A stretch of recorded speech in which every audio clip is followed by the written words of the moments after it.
Hi പ്രിയമുള്ള സുഹൃത്തുക്കളെ, മുദ്രാവാക്യങ്ങൾ എന്ന് പറഞ്ഞാൽ ഉടനെ നമ്മുടെ മനസ്സിലേക്ക് ഓടി വരുന്നത് ഇന്നത്തെ സാഹചര്യത്തിൽ അരിയും മലരും കുന്തിരിക്കവും ഒക്കെ തന്നെയാണ്. കാരണം അതിന് ഒരുപാട് സ്പെഷ്യാലിറ്റീസ് ഉണ്ടായിരുന്നു. ഒന്ന്, അത് പോപ്പുലർ ഫ്രണ്ടുകാരുടെ പ്രതിഷേധ യോഗത്തിലെ മുദ്രാവാക്യമായിരുന്നു. രണ്ട്, ഒരു 9 വയസ്സുകാരൻ ഞാനൊരു കുട്ടിക്കാലനാണ് എന്ന് വിളിച്ചു പറയുന്ന മുദ്രാവാക്യമായിരുന്നു. 3, കേരളത്തിന്റെ മതേതരത്വത്തിനേറ്റ വിഘാതമായിരുന്നു. 4, കേരളത്തിൽ മുസ്ലിങ്ങൾ മാത്രം മതി, അത് മാത്രമേ ഞങ്ങൾ അനുവദിക്കൂ എന്നുള്ള ഒരു മുദ്രാവാക്യമായിരുന്നു. 5, കേരളത്തിൽ കാഫിറുകളാകുന്ന അമുസ്ലിങ്ങളിനെയും വേണ്ട, അവരെ ഇല്ലാതാക്കാനുള്ള കാലന്മാരാണ് ഞങ്ങൾ എന്ന കൊലവിളിയായിരുന്നു. എന്നിങ്ങനെ ഒരുപാട് പ്രത്യേകതകളുള്ള മുദ്രാവാക്യമായിരുന്നു അത്. എന്നാൽ അത് മാത്രമായിരുന്നില്ല. കേരളത്തിലെ മാധ്യമങ്ങൾ മുക്കിയ മറ്റൊരു കൊലവിളി പോപ്പുലർ ഫ്രണ്ടിൻ്റെതായിട്ടുണ്ടായിരുന്നു. പലപ്പോഴും നമ്മളത് എടുത്തു കാണിച്ചിട്ടുണ്ട്. കഴിഞ്ഞ ദിവസം ഒരു SDPI പ്രവർത്തകൻ ചാനലിൽ വന്നിരുന്നിട്ട് ജനാധിപത്യത്തെ സംരക്ഷിക്കുന്നവരാണ് ഞങ്ങൾ.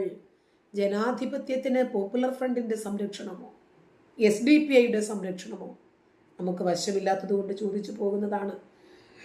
ചിലപ്പോൾ എക്സ്പീരിയൻസിൽ നമ്മൾ വളരെ പുവറാണ്, നമുക്കറിയില്ല, അതുകൊണ്ട് നമുക്ക് തോന്നിയതായിരിക്കും. ജനാധിപത്യത്തെ എല്ലാ കാലവും സംരക്ഷിച്ചു പോകുന്നത് പോപ്പുലർ ഫ്രണ്ട് ആയിരിക്കും, SDPI ആയിരിക്കും. അത് പക്ഷേ എങ്ങനെയാണ് എന്ന് പോപ്പുലർ ഫ്രണ്ട് തീരുമാനിക്കും, SDPI തീരുമാനിക്കും, മൗലികവാദികൾ തീരുമാനിക്കും, തീവ്രവാദികൾ തീരുമാനിക്കും. ഞാൻ സ്പെഷ്യലൈസ് ചെയ്ത ഒരു പ്രഭാഷണം കേൾപ്പിച്ചു തരാം. ഇത് നമ്മുടെ കേരളത്തിൽ ഹലാൽ പ്രസംഗങ്ങളുടെ പട്ടികയിൽ 1-ാം സ്ഥാനത്ത് വരുന്ന പ്രഭാഷണമാണ്. കേൾക്കുക. ആരൊക്കെയാണ് നിങ്ങളുടെ പരിസര പ്രദേശത്തുള്ള RSSകാരെന്ന് ഈ നാട്ടുകാർക്ക് കൃത്യമായ ബോധ്യമുണ്ടാകണം. അതാണ് ഡൽഹി നമ്മളോട് വിളിച്ചു പറയുന്നത്, അതാണ് കഴിഞ്ഞ കാലത്ത് ഗുജറാത്ത് നമ്മളോട് വിളിച്ചു പറഞ്ഞത്, അതാണ് ഇന്നലകളിൽ ഉത്തർപ്രദേശ് നമ്മളോട് വിളിച്ചു പറഞ്ഞത്, അതാണ് നമ്മളോട് ആസാം വിളിച്ചു പറഞ്ഞുകൊണ്ടിരിക്കുന്നത്. നിങ്ങൾക്ക് എത്ര പേർക്ക് നിങ്ങളുടെ പരിസര പ്രദേശത്തെ RSSകാരനെ അറിയാം? നിങ്ങൾക്ക് ഈ നാട്ടിലെ RSSന്റെ നേതാവിനെ അറിയോ? ഈ നാട്ടിലെ RSSകാരെ നിങ്ങൾക്ക് പകൽ വെളിച്ചത്തിൽ കണ്ടുകൊള്ളണമെന്നില്ല.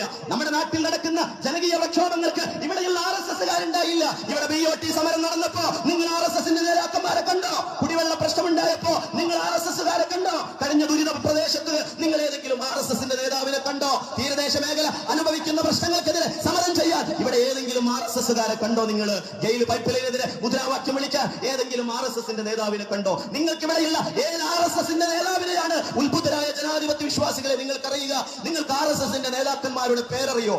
RSS തങ്ങളുടെ നേതാക്കന്മാരെ വിളിക്കുന്ന പേരറിയോ? മനുഷ്യന്മാര് വിളിക്കുന്ന പേരല്ല അവർ വിളിക്കുക. ഇന്ത്യയിലെ മുഴുവൻ സംഘടനകള്, മുഴുവൻ രാഷ്ട്രീയ പാർട്ടികള് അവരുടെ നേതാക്കന്മാരെ വിളിക്കുക president, secretary, vice president, joint secretary, general secretary എന്നൊക്കെയാണ്. ഞങ്ങളുടെ പാർട്ടിയുടെ നേതാക്കന്മാരിതാ, സംസ്ഥാന ജനറൽ സെക്രട്ടറി ഇതാ, ഞങ്ങളുടെ മണ്ഡലം പ്രസിഡന്റുമാരിതാ, ഞങ്ങളുടെ മണ്ഡലം സെക്രട്ടറിമാരിതാ, ഇങ്ങനെയൊക്കെയാണ് ഇവിടുത്തെ സംഘടനകളൊക്കെ വിളിക്കാറ്. പക്ഷേ ഇന്ത്യ രാജ്യത്ത് മനുഷ്യന്മാർക്ക് ഉൾക്കൊള്ളാൻ കഴിയാത്ത, മനുഷ്യന്മാര് കേൾക്കാത്ത പേര് വിളിക്കുന്ന ഒരു കൂട്ടര RSSന്റെ നേതാവ് ആരാണെന്ന് ചോദിക്കുന്നതിന് മുമ്പ് എന്നെ ശ്രമിക്കുന്നവരോട് ഞാൻ ചോദിക്കട്ടെ, RSSന്റെ നേതാക്കന്മാരെ വിളിക്കുന്ന പേര് നിങ്ങൾക്കറിയോ? എന്താ RSSന്റെ നേതാക്കന്മാരുടെ പേര്? സഹകാര്യവാഹക്, ജില്ലാ കാര്യവാഹക്, ജില്ലാ സഹകാര്യവാഹക്, മണ്ഡലം കാര്യവാഹക്, ഭൗതിക പ്രമുഖ്, ശാരീരിക ശിക്ഷക്, പ്രചാരക പ്രമുഖ്, ദണ്ഡ്, കത്തി, മടി, വാള്, ഇങ്ങനെയുള്ള മനുഷ്യന്മാർക്ക് ഉൾക്കൊള്ളാൻ കഴിയാത്ത, മനുഷ്യന്മാർ ഉപയോഗിക്കാത്ത പേരുകളാണ് ഈ നേതാക്കന്മാർക്ക് ഇവരെ വിളിച്ചുകൊണ്ടിരിക്കുന്നത്. ഇത് നിങ്ങൾ കേട്ടിട്ടുണ്ടോ? ശാരീരിക ശിക്ഷക ആരാന്ന് ചോദിക്കുന്നതിന് മുമ്പ് RSSന്റെ നേതാക്കന്മാർക്ക് ശാരീരിക ശിക്ഷക എന്നൊരു പേരുണ്ട് എന്ന് ചമ്രവട്ടം ജംഗ്ഷനിലെ ജനാധിപത്യ വിശ്വാസികൾ ആരെങ്കിലും കേട്ടിട്ടുണ്ടോ? നിങ്ങൾക്കറിയോ ആരാണ് ഇവിടുത്തെ ഭൗതിക പ്രമുഖെന്ന്? നിങ്ങൾക്കറിയോ ഈ മണ്ഡലം കാര്യവാഹക് ആരാണ്? ആരാ ഇവിടുത്തെ ജില്ലാ സഹകാര്യവാഹക്? അറിയോ നിങ്ങൾക്ക്? അറിയില്ലെങ്കിൽ അന്വേഷിക്കണം. SDPIയുടെ പ്രവർത്തകർക്ക് നന്നായിട്ടറിയാം ആരാണ് ഇവിടുത്തെ ഭൗതിക പ്രമുഖെന്ന്. ഞങ്ങൾക്കറിയാം ആരാണ് ഇവിടുത്തെ ശാരീരിക ശിക്ഷകെന്ന്. ഞങ്ങൾക്കറിയാം ആരാണ് ഇവിടുത്തെ ഭൗതിക പ്രമുഖെന്ന്. അവന്റെ വീടറിയാം, വീട്ടിലേക്ക് പോകുന്ന വഴിയറിയാം, അവന്റെ ജോലി സ്ഥലം അറിയാം, അവന്റെ ഭാര്യ വീടറിയാം. ഇതൊക്കെ ഞങ്ങള് വെറുതെ ഇരിക്കുമ്പോ പഠിച്ചു വെക്കുന്നുണ്ട്. എന്തിനാന്നറിയോ തക്കം പാർത്തിരിക്കുന്ന കൂട്ടരാ, നട്ടപ്പാതിരാക്ക് ഇറങ്ങുന്ന കൂട്ടരാ, ഡൽഹിയിൽ ഇറങ്ങിയതുപോലെ ഇറങ്ങാൻ സമയം കാത്തിരിക്കുക. അങ്ങനെ ഇറങ്ങുമ്പോ ഇവരെ കുറിച്ച് പഠിക്കുന്നത് ബുദ്ധിയല്ലല്ലോ. ഇത് നേരത്തെ തിരിച്ചറിഞ്ഞതുകൊണ്ടാ സോഷ്യൽ ഡെമോക്രാറ്റിക് പാർട്ടി ഓഫ് ഇന്ത്യ ഇന്നലകളിൽ ഇവരെ കുറിച്ച് പഠിക്കാൻ തുടങ്ങിയത്. ഇവരെ കുറിച്ച് പഠിക്കാതെ, ഇവരെ മനസ്സിലാക്കാതെ വർത്തമാന ഇന്ത്യയിൽ ജീവിക്കൽ സാധ്യമല്ല എന്ന് ഈ പൗരാവലിയോട് ഓർമ്മപ്പെടുത്താൻ ഞാൻ ആഗ്രഹിക്കുകയാണ്. SDPI-കാരെ സമീപിക്കണം, ഇവിടുത്തെ RSS-കാരെ കുറിച്ച് പഠിക്കാൻ. നിങ്ങൾ അയൽവാസിയായിട്ടുണ്ട്, നിങ്ങളുടെ നാട്ടുകാരനായിട്ടുണ്ട്, നിങ്ങളുടെ വീട്ടിലേക്ക് പണിക്ക് വരുന്നവരിലുണ്ട് RSS-കാർ. RSS-ന്റെ മനസ്സിനെയാണ് സോഷ്യൽ ഡെമോക്രാറ്റിക് പാർട്ടി ഓഫ് ഇന്ത്യ ചോദ്യം ചെയ്യുന്നത്. നട്ടപ്പാതിരാ കമ്പലമുറ്റത്ത് പോയിട്ട് RSS-ന്റെ ശാരീരിക ശിക്ഷകന്റെ മന്ത്രങ്ങൾ മനസ്സിൽ കൊത്തിവെക്കുന്ന മനസ്സിനെയാണ് SDPI ചോദ്യം ചെയ്യുന്നത്. അതിനെ ചോദ്യം ചെയ്യാതെ ഇന്ത്യയിലെ ജനകീയ സമരങ്ങൾക്ക്, ഇന്ത്യയിലെ NRC വിരുദ്ധ സമരങ്ങൾക്ക് മുന്നോട്ട് പോവൽ സാധ്യമല്ല. അതുകൊണ്ട് പ്രബുദ്ധരായ ജനാധിപത്യ വിശ്വാസികളെ, ഇന്ത്യയിലെ പൗരാവലിയോട് RSS-നെ തിരിച്ചറിയാൻ, RSS എന്ന് പറയുന്നത് തമാശയിൽ അധിഷ്ഠിതമായ ഒരു പ്രത്യേക ശാസ്ത്രമല്ല എന്ന് ഈ വൈകിയ വേളയെങ്കിലും തിരിച്ചറിയാൻ ഞങ്ങൾ ഇവിടെ ഓർമ്മപ്പെടുത്തുകയാണ്. ഇഫ്താറിന്റെ അജുവ ഈത്തപ്പഴം മണ്ണാക്കിലേക്ക് തള്ളുന്നത് ജനാധിപത്യ ധർമ്മമല്ല എന്ന് മനസ്സിലാക്കുക. ജനാധിപത്യ പോലീശ കിട്ടാൻ രാഹുൽ ഈശ്വരനെ വിളിക്കുന്നത് ജനാധിപത്യ ഇന്ത്യയോട് ചെയ്യുന്ന ഏറ്റവും അപകടകരമായ വഞ്ചനയാണ് എന്ന് ഓർമ്മപ്പെടുത്തുകയാണ് ഞങ്ങള്. നിങ്ങൾക്കിപ്പോ മനസ്സിലായില്ലേ അഡ്വക്കേറ്റ് ശ്രീധരൻ പിള്ള ആരാണെന്ന്? ഇന്നലകളിലെ മതേതരവാദി, ഇന്നലെ BJP-യുടെ സംസ്ഥാന പ്രസിഡന്റ്, ഇന്ന് മിസോറാം ഗവർണറാ, RSS-കാരന്റെ ഇഷ്ടതോഴന്മാരാ, RSS-കാരന്റെ തമ്മാടിത്തരങ്ങൾക്ക് കറുത്ത കൗണിട്ട് കോടതിയിൽ നിയമസഹായം പറഞ്ഞു കൊടുക്കുന്നവരാ ശ്രീധരൻ പിള്ള എന്ന്. കഴിഞ്ഞ 3.5 പതിറ്റാണ്ടായി ഈ തെരുവോരത്ത് സോഷ്യൽ ഡെമോക്രാറ്റിക് പാർട്ടി ഓഫ് ഇന്ത്യ ഞങ്ങൾ ഇന്ത്യയിലെ പൗരാവലിയോട് സമ്മതിച്ചു കൊണ്ടിരിക്കുക. അതുകൊണ്ട് RSS-നെ തിരിച്ചറിയരുത്. RSS രാജ്യത്തിന്റെ തെരുവോരങ്ങളിലേക്ക് ആയുധമെടുത്തിറങ്ങുമ്പോ RSS-ന്റെ തെരുവോരങ്ങളിലേക്ക് ഇറങ്ങുന്ന പ്രവർത്തനത്തെ തടസ്സം സൃഷ്ടിക്കാൻ എവിടെയാണ് പിടിക്കേണ്ടതെന്ന് ഇന്ത്യയുടെ തെരുവോരം മനസ്സിലാക്കണം. ഡൽഹിയിലെ തെരുവോരങ്ങള് മനസ്സിലാക്കിയത് കൊണ്ട് ഡൽഹിയിലെ പ്രക്ഷോഭങ്ങൾക്ക് അധികായുസില്ലാതിരുന്നത്. പ്രിയപ്പെട്ടവരെ, കേരളത്തിൽ മലപ്പുറം ജില്ലയിൽ പൊന്നാനിയിൽ ഒരു സേഫ് സോണിലാണ് ജീവിക്കുന്നത് എന്ന മിഥ്യാധാരണയിൽ ഇരിക്കുന്നവരോട് ഓർമ്മപ്പെടുത്തുന്നു. കഴിഞ്ഞ 5 ദിവസം മുമ്പ് രാജ്യത്തിന്റെ തലസ്ഥാന നഗരി ഏറ്റവും കൂടുതൽ സേഫ് സോൺ ആണെന്ന് കരുതിയ ജനതയാണ് ഇന്ന് തെരുവോരങ്ങളിൽ സ്വന്തം കൂടപ്പറപ്പിന് തിരഞ്ഞുകൊണ്ടിരിക്കുന്നത്. സ്വന്തം പ്രിയതമന്റെ ജീവനറ്റ ശരീരത്തിന്റെ മുമ്പിൽ പൊട്ടിക്കരഞ്ഞുകൊണ്ടിരിക്കുന്നത്. RSS-കാർക്ക് ഒരു സുഗമമായ രാജ്യത്തെ, ഒരു സുന്ദരമായ രാജ്യത്തെ, ഒരു സമാധാനത്തിൽ അധിഷ്ഠിതമായ രാജ്യത്തെ കലുഷിതമാക്കാൻ അധികം സമയം വേണ്ട എന്ന് നാം തിരിച്ചറിയുക.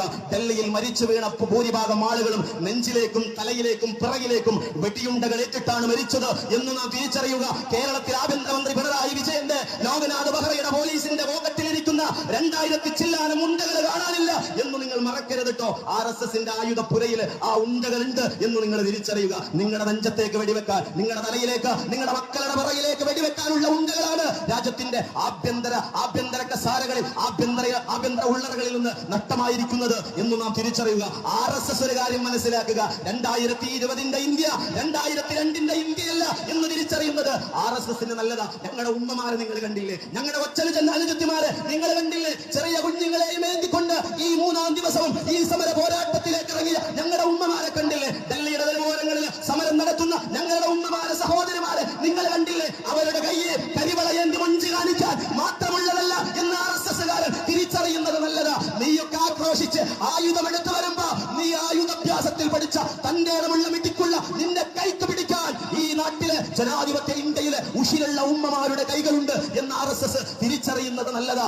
RSS-കാരാ ഇന്ത്യയുടെ തെരുവോരങ്ങളിലെ ജനകീയ സമരത്തെ സാക്ഷി നിർത്തി പറയുന്നു, നീ അർദ്ധരാത്രിയിലെ അഭ്യാസമുറക്ക് ഉപയോഗിക്കുന്ന ദണ്ഡുകൾക്ക് ഈ സമര പോരാട്ടത്തെ തടയാൻ സാധ്യമല്ല എന്ന് ഉറക്കെ വിളിച്ചു പറയുകയാ. 350 രൂപ നാഗ്പൂർ ഓഫീസിലേക്ക് അയച്ചപ്പോ നിന്റെ കയ്യിലേക്ക് കിട്ടിയ ആയുധങ്ങളെ കൊണ്ട് ഈ ജനകീയ പ്രക്ഷോഭം നടത്തുന്നവരെ നടത്താൻ സാധ്യമല്ല എന്ന് ഡൽഹിയിലൂടെ RSS പഠിക്കുന്നത് നല്ലതാ. ഈ ജനകീയ പോരാട്ടത്തിന്റെ മുമ്പിൽ തിരിഞ്ഞോടാൻ എടപ്പാളങ്ങാടിയിലെ പരിസരം RSS-ന് മതിയാകില്ല എന്ന് വിളിച്ചു പറയാൻ ഈ സമയം ഞാൻ ആഗ്രഹിക്കുകയാ. 2025 ആകുമ്പോ ഇന്ത്യയെ ഒരു ഹിന്ദുത്വ രാജ്യമാക്കിയിട്ട് RSS 100-ാം വാർഷികം ആഘോഷിക്കാൻ സ്വപ്നം കണ്ടിരിക്കുകയാ. സ്വപ്നം കണ്ടിരിക്കുന്ന RSS-കാരോട് ഇന്ത്യയിലെ തെരുവോരത്തെ സമര പോരാട്ടത്തെ സാക്ഷി നിർത്തിക്കൊണ്ട് ആ സമര പോരാട്ടത്തിന്റെ പാതിവടിയിൽ ജീവൻ നഷ്ടപ്പെട്ട ശുഹദാക്കളെ സാക്ഷി നിർത്തി പറയുന്നു, 2025 RSS ആഘോഷിക്കാൻ പോകുന്നത് ജനാധിപത്യ ഇന്ത്യയില്, മതേതര ഇന്ത്യയില് 2025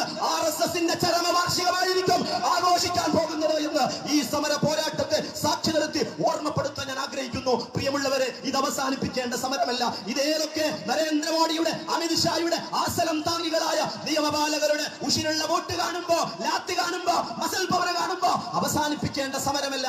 ഇന്ത്യയിലെ എല്ലാ നിയമത്തെയും അനുസരിക്കാൻ രാജ്യത്തിന്റെ രാഷ്ട്രപിതാവ് പോലും നമ്മളോട് പറഞ്ഞിട്ടില്ല. നീതിക്ക് മുകളിലുള്ള നിയമത്തെ നിങ്ങൾ അനുസരിക്കരുത്. നീതിക്ക് മുകളിൽ ഒരു നിയമം നടപ്പിലാക്കാൻ വരുന്ന നിയമപാലകനെയും നിങ്ങൾ അനുസരിക്കേണ്ട. ആ നിയമപാലകനാണ് ഇന്ന് ഡൽഹിയുടെ തെരുവോരങ്ങളിൽ RSSന് വഴിവെട്ടിക്കൊടുത്തുകൊണ്ടിരിക്കുന്നത്. RSSന് കലാപം നടത്താൻ സുഗമമായ അന്തരീക്ഷങ്ങൾ ഉണ്ടാക്കി കൊടുത്തുകൊണ്ടിരിക്കുന്നത്. അവരെയൊക്കെ തിരിച്ചറിയുന്നത് നല്ലതാ. അങ്ങനെ വല്ല ഏമാനും തൊട്ടടുത്ത സ്റ്റേഷനുകളിൽ ഉണ്ടോ എന്ന് നേരത്തെ മനസ്സിലാക്കുന്നത് ഈ നാടിൽ നിന്ന്, ഈ നാട്ടുകാർക്ക് നിന്ന് എന്ന് ഓർമ്മപ്പെടുത്താൻ ആഗ്രഹിക്കുന്നു. അതുകൊണ്ട് എന്നാണോ RSSനെ ഈ നാട്ടിൽ നിന്ന് കെട്ടുകെട്ടിക്കുന്നത്, എന്നാണോ NRCക്ക് ഒരു പരിഹാരം ഉണ്ടാകുന്നത് എന്നല്ല, എന്നാണോ CAAക്ക് ഒരു പരിഹാരം ഉണ്ടാകുന്നത് എന്നല്ല, എന്നാണോ NPR പിൻവലിക്കുന്നത് എന്നല്ല, അവിടെ നിന്ന് മാറണം എന്റെ പ്രിയപ്പെട്ടവരെ നിങ്ങൾ.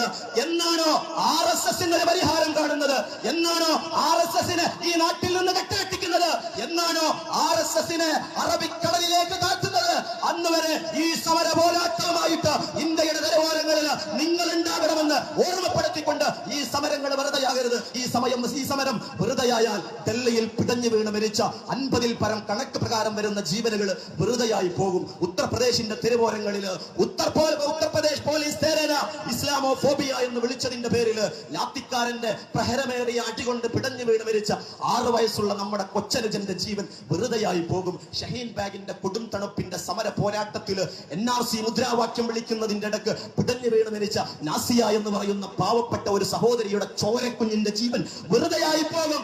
അതുപോലെ ഉത്തർപ്രദേശിന്റെ തെരുവോരത്ത് പിടഞ്ഞു വീണ് മരിച്ച മനുഷ്യരുടെ ജീവനുകൾ വെറുതെയായി പോകും. ചെന്നൈ പോലീസിന്റെ തോന്നിവാസങ്ങൾക്ക് വിധേയമായി ജീവനറ്റ പച്ച മനുഷ്യന്റെ ജീവനുകൾ വെറുതെയായി പോകും. മംഗലാപുരം പോലീസിന്റെ അകാരമായ ലാത്തി ചാർജിക്ക് ഇരയായി ജീവൻ നഷ്ടപ്പെട്ട മനുഷ്യരുടെ ജീവനുകൾ വെറുതെയായി പോകും. അവരുടെ വിലപ്പെട്ട ജീവനുകൾ വെറുതെയാകരുത്. രണ്ടാം സ്വാതന്ത്ര്യ സമരം നമ്മുടെ പേരമക്കൾ വായിക്കുമ്പോ അവരുടെ ചിത്രവും അവരുടെ പേരും അവരുടെ ചരിത്രവും നാളെ രണ്ടാം സ്വാതന്ത്ര്യ സമര പോരാട്ടത്തിന്റെ ചരിത്രത്തിൽ ഇടം പിടിക്കുന്ന നാളേക്ക് വേണ്ടിയിട്ട് സമരത്തിന്റെ തെരുവോരങ്ങളിൽ സജ്ജരായി നിങ്ങൾ ഉണ്ടാകണമെന്ന് ഒരിക്കൽ കൂടി ഓർമ്മപ്പെടുത്തിക്കൊണ്ട് സമാധാന ഇന്ത്യക്ക്, ഇക്വാലിറ്റിയുടെ ഇന്ത്യക്ക്, ഡെമോക്രസിയുടെ ഇന്ത്യക്ക്, യൂണിറ്റി ഇൻ ഡൈവേഴ്സിറ്റി എന്ന് പറയുന്ന നാനാത്വത്തിൽ ഏകത്വം എന്ന ഇന്ത്യയുടെ ഉദാത്തമായ സൗരഭ്യത്തെ നമ്മുടെ മക്കൾക്ക്, പേരമക്കൾക്ക് ജനാധിപത്യ ഇന്ത്യയിൽ ആവോളം ആസ്വദിക്കുന്നതിന് വേണ്ടി ഇന്ത്യയുടെ തെരുവോരങ്ങൾ വരും ദിവസം ഉണർന്നിരിക്കണം. അതിന്റെ ഈ നാടുണരണം, ഈ ജനത ഉണരണം എന്ന് മാത്രം ഓർമ്മപ്പെടുത്തി നിർത്തുന്നു. നിങ്ങൾക്ക് അഭിവാദ്യങ്ങൾ.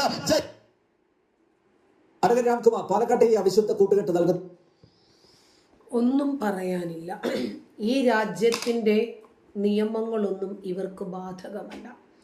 2025 RSSന് ചിതയൊരുക്കാൻ തയ്യാറായി നിൽക്കുന്ന ഈ പ്രഭാഷണം ഏതെങ്കിലും മാധ്യമങ്ങൾ റിപ്പോർട്ട് ചെയ്തത് നിങ്ങൾ ആരെങ്കിലും കണ്ടോ? അതായത് RSSകാരിലെ എല്ലാ സ്ഥാനത്തും ഇരിക്കുന്ന ആളുകളുടെ വീടുകൾ, അവരുടെ ഭാര്യമാരുടെ വീടുകൾ, കുടുംബ വീടുകൾ, മക്കൾ പഠിക്കുന്ന സ്കൂളുകൾ വഴി ഇതെല്ലാം ഇവർ തിരിച്ചറിഞ്ഞിട്ടുണ്ട് എന്നാണ് പറയുന്നത്. ഒന്നും പൂരിപ്പിക്കാനില്ലാത്ത വിധം അദ്ദേഹം തന്നെ സകല കാര്യങ്ങളും പറഞ്ഞു കഴിഞ്ഞു. നന്ദി.